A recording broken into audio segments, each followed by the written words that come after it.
D'abord civelle, puis anguillette et anguille jaune, l'anguille européenne remonte les rivières pour y effectuer sa croissance. Au bout de plusieurs années, souvent bien plus d'une dizaine, elle devient mature et entame sa descente vers l'océan où elle ira se reproduire. C'est la dévalaison des anguilles argentées. Mais l'anguille est aujourd'hui en danger d'extinction, comme le montre la diminution du nombre de captures. Afin de suivre l'état de ces populations et de mesurer les effets des mesures de gestion, 10 sites index ont été mis en place en France. Situé dans le bassin de la Dordogne, la rivière Dronne est l'un de ces sites index. L'histoire de la Dronne est étroitement liée à l'anguille, puisque la plupart des nombreux moulins possédaient une pêcherie d'anguilles d'avalaison. Pour ce suivi, 3 pêcheries ont été réhabilitées.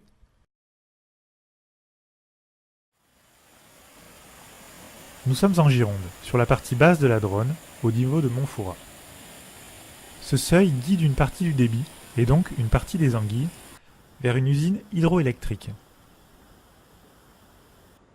Le débit transitant par le canal d'Amné est filtré par un plan de grille.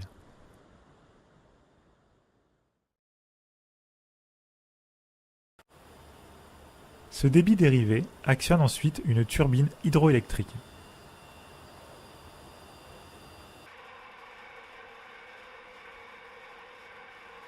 Le plan de grille permet de guider les poissons dévalants vers une échappatoire, l'exutoire de dévalaison. C'est au niveau de cet exutoire qu'une pêcherie scientifique a été placée. Il s'agit d'un plan de grille conçu comme un filtre. Ce piège arrête les anguilles qui se laissent descendre avec le courant.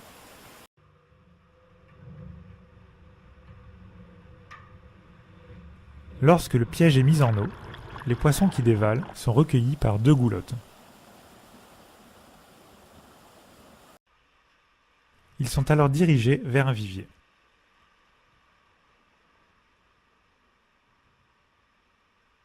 La dévalaison des anguilles se déroule principalement la nuit, mais aussi le jour lors des pics de migration.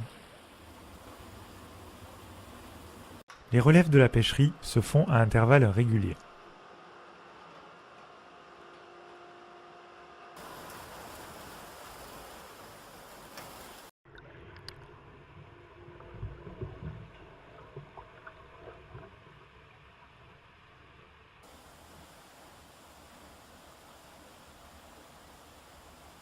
Les anguilles piégées dans le vivier sont récupérées.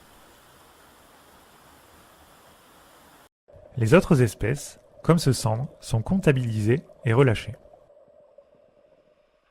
Il faut aussi nettoyer le plan de grille où de grandes quantités de feuilles peuvent s'accumuler.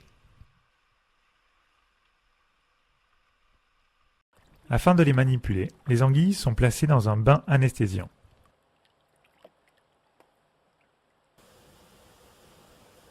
Différentes données sont ensuite mesurées, comme leur longueur, la taille de leurs yeux et de leurs nageoires pectorales, qui renseignent sur leur maturité.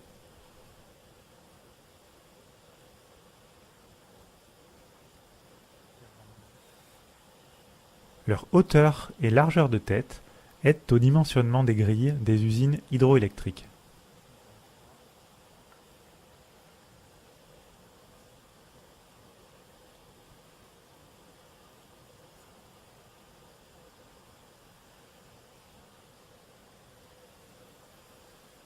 Les anguilles sont ensuite marquées à l'aide d'une puce magnétique placée au niveau de l'abdomen.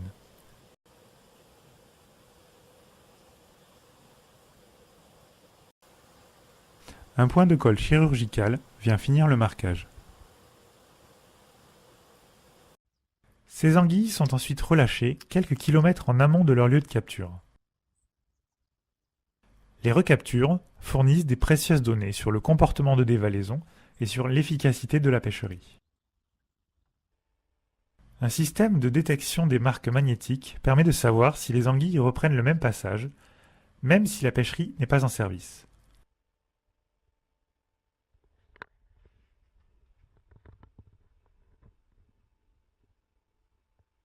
En parallèle, l'ONEMA et l'IRTEA réalisent un suivi par radiopistage de quelques anguilles afin de décrire plus finement leur comportement.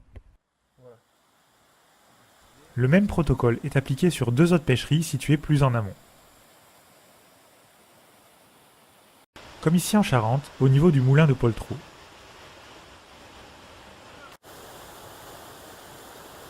L'automne 2013 marque le début de la 3e saison de suivi. Au total, plus de 600 anguilles ont été capturées et plus de 50 captures ou enregistrements permettent de lever un peu le mystère qui accompagne encore cette espèce fascinante. Ce suivi a permis de confirmer une activité importante de dévalaison en automne et en hiver lors des augmentations de débit. Néanmoins, selon les conditions, des migrations ont pu être observées jusqu'en été. L'anguille dévale principalement de nuit, mais une part significative des captures, jusqu'à 20%, a tout de même été réalisée de jour. Tous ces éléments doivent donc être affinés et seront à prendre en compte par les gestionnaires, notamment au niveau des usines hydroélectriques, principaux obstacles à la dévalaison.